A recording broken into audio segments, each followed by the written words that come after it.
Reka basuhuze mwese mbifuriza kugira igitondo cyiza kuri mwese mwahisemo kurikira Amani TV ngeni Sale Hasani. Muri iki gitondo tubyutse tuje kureba byinshi byaramutse bivugwa. Ese niki kirimo kiravugwa n'ubuti mu burasirazuba bwo hagati, intambara ya Iran, Amerika na Israel yabigeze na yahe makuru aramutse arimo aravugwa.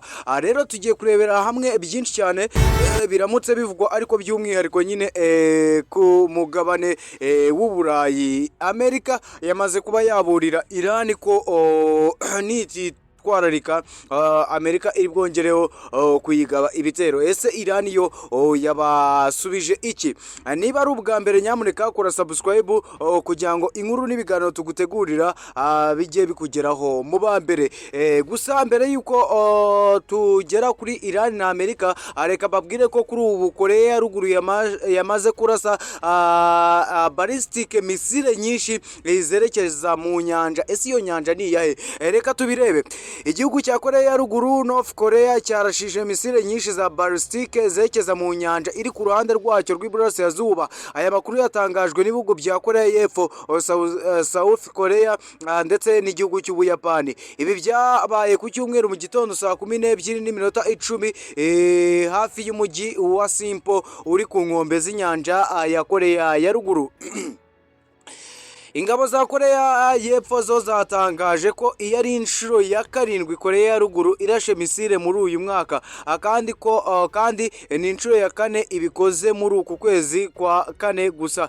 Nyuma yo kurasa izi misile rero, Korea y'Epfo yavuze ko yashyize imbaraga nyinshi mu kugenzura ikirere n'inyanja, kandi ikomeje gusangira amakuru na Amerika ndetse we n'Ubuyapani. Gusa ku ruhande rw'Ubuyapani, ubuyobozi bwatangaje ko izi misile zaguye hafi y'inyanja iri ku nkombe z'igice cya Korea, ariko nta misile yinjiye mu gice cy'ubukungu cyihariye cya Yapani, ahazwi nka exclusive economic zone. Nyuma y'iki gikorwa rero, perezidansi ya Korea y'Epfo yahise ikora inama yihutirwa y'umutekano. Kurasa izi misile binyuranyije n'amabwiriza yafashwe n'inama y'umutekano wa Loni, UN Security Council, yabujije Korea ya Ruguru gukora igerageza rya misile za ballistic, ariko Korea ya Ruguru yo ivuga ko itagomba kubuzwa kwirwanaho, kandi ko aya mabwiriza ya Loni abangamira ubusugire bwayo nk'igihugu. Ndabibutsa ko mu gihugu cya Korea ya Ruguru niho hantu bigenga buri kintu cyose 100%, kubera ko nk'ubu muri Korea ya Ruguru na internet mpuzamahanga bagira. Oya, izi internet zikoreshwa n'abayobozi nyine bakomeye, n'abaturage bo bakoreshwa na internet y'igihugu. Ubwo rero kwa Kim Jong Un nuko ibintu biba bimeze cyane. Ikigo mpuzamahanga gishinzwe ingufu za nuclear IAEA cyatangaje ko Korea ya Ruguru yateye intambwe ikomeye mu gukora intwaro kirimbuzi, ishobora kuba yubatse uruganda rushya rutunganya uranium. Mu kwezi gushize, umuyobozi wa Korea ya Ruguru Kim Jong Un yavuze ko igihugu cye kitazigera kireka gukora intwaro za kirimbuzi, kandi ko kongera imbaraga kandi ko ari ukongera imbaraga zo kwirinda hakoreshejwe izo ntwaro ari ingenzi ku mutekano w'igihugu cyabo. Rero munyemerere twinjire ndani katika mu ntambara irimo irashyamiranya ibihugu bitatu, Amerika, Iran yewe na Israel. Intambara ikomeje hagati ya Amerika na Iran, cyane cyane ku muhora hormuz unyuramo petroli nyinshi ku isi. Hari intambwe gusa imaze guterwa mu biganiro. Minisitiri w'intebe wa Iran witwa Mohamed Bagher Ghalibaf yavuze ko hari intambwe imaze guterwa mu biganiro na Amerika, ariko haracyari intera ndende hagati y'impande zombi. Yagize ati, hari ibyo dukomeje gutsimbararaho, nabo bafite ibyo badashaka guhindura, ariko ibyo bibazo bishobora kuba bike cyane. Gusa ku ruhande rwa Amerika, Perezida Donald Trump we ntasiba kuvuga ko hari ibiganiro biri kugenda neza, birimo biragenda biba, ariko ntiyagaragaje ibisobanuro byinshi kuko ku byo barimo baremeranywaho. Ku munsi w'ejo nibwo perezida wa leta zunze ubumwe za Amerika Donald Trump n'ubundi yavugaga ko Iran yemeye ko izareka n'ubundi nyine izatanga Iranium yayo ikayihereza Amerika, ndetse igahagarika no kuba yakora intwaro za kirimbuzi, ariko Iran iravuga iti oya, ibyo ngibyo ntabwo ari byo. Nyine Iran iza ku karubanda n'ubundi ihita ibihagarika, ndetse bahita baboneraho banafunga n'uyu muhora wa hormuz. Kuwa gatanu Iran yafunze umuhora wa hormuz, nubwo mbere yari yawufunguye by'agateganyo, yongera kufunga amasaha 28 atarashira. Rero umuyobozi wa Iran yavuze ko ingabo z'inyanja za Iran ziteguye gutsinda abanzi babo mu buryo bukomeye, ariko Trump we yavuze ko iki gikorwa cya Iran ari ubwumvikane buke cyangwa igitutu, icyo bise blackmail. Amerika yavuze ko Iran irimo irakoresha uyu muhora wa hormuz mbese nk'intwaro yo gutera ubwoba Amerika, ibyo Amerika yise blackmail, ariko Trump avuga ko n'ubundi uko babigenza kose ntabwo Amerika izigera ibakuriraho ibi bihano n'ubu na munsi n'uyu n'umwe. Rero kuri ubu ngubu igihari cyo nuko Amerika ishobora kuba igiye kongera kugaba ibitero kuri Iran.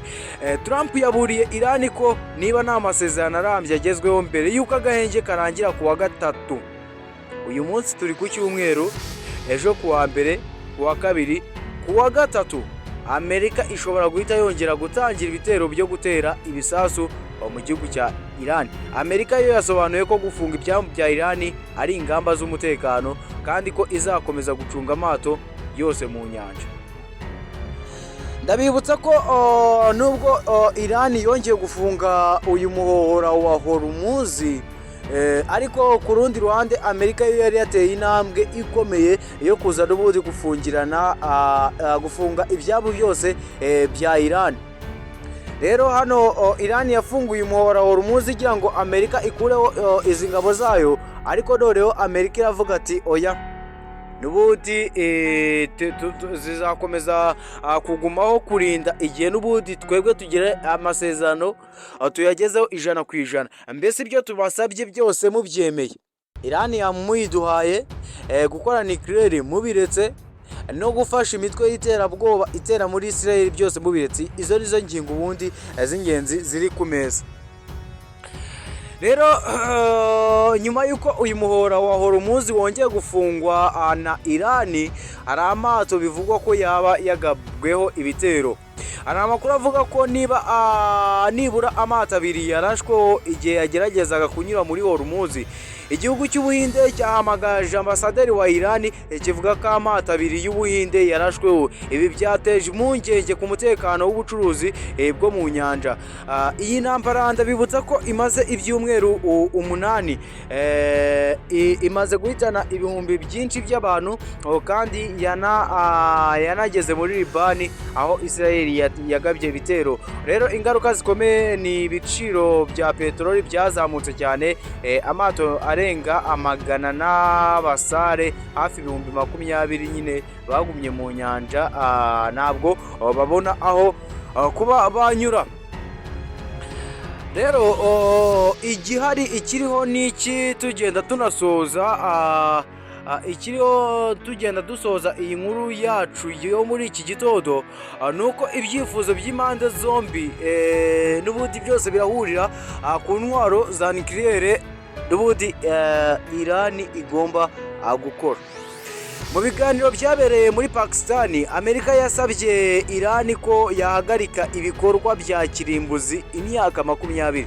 Ubu turi 2026, ubwo Iran yakongera gusubukura ibikorwa byayo 2046, imyaka 20 yose.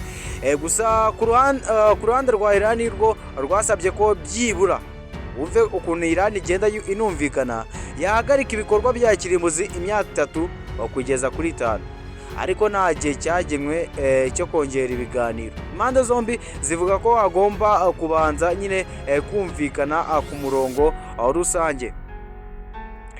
Reka nkubwire, iyi ntambara yatangiye tariki ya 28 Gashyantare ubwo Amerika na Israel batangizaga ibitero kuri Iran. Ibi byatumye ibiciro bya peteroli bihindagurika cyane, ibihugu byinshi bishyirwa mu kaga k'ubukungu. Niba rero kuri ubu icyo twakongera twitega ni ibiciro bya peteroli bishobora kongera kuba byazamuka. Nuko rwose ibintu bimeze. Gusa niba ari ubwa mbere ugeze hano, nyamuneka kora subscribe kugira ngo inkuru n'ibiganiro tubategurira bijye bikugeraho buri kanya. Kuwa gatandatu ndabararikira gukurikira ikiganiro documentaire ivuga kuri Kim Jong Un, perezida wa Korea y'Amajyaruguru. Kugeza ubu ngubu ni ikiganiro kiryoshye cyane, rero nta kundi uzagikurikira uretse gukanda subscribe, ubundi ukaguma ku murongo wa Man TV. Nge Disale Asadi ndabashimiye cyane. Gusa reka tugaruke mu kanya atureba n'ibindi biba bigezweho.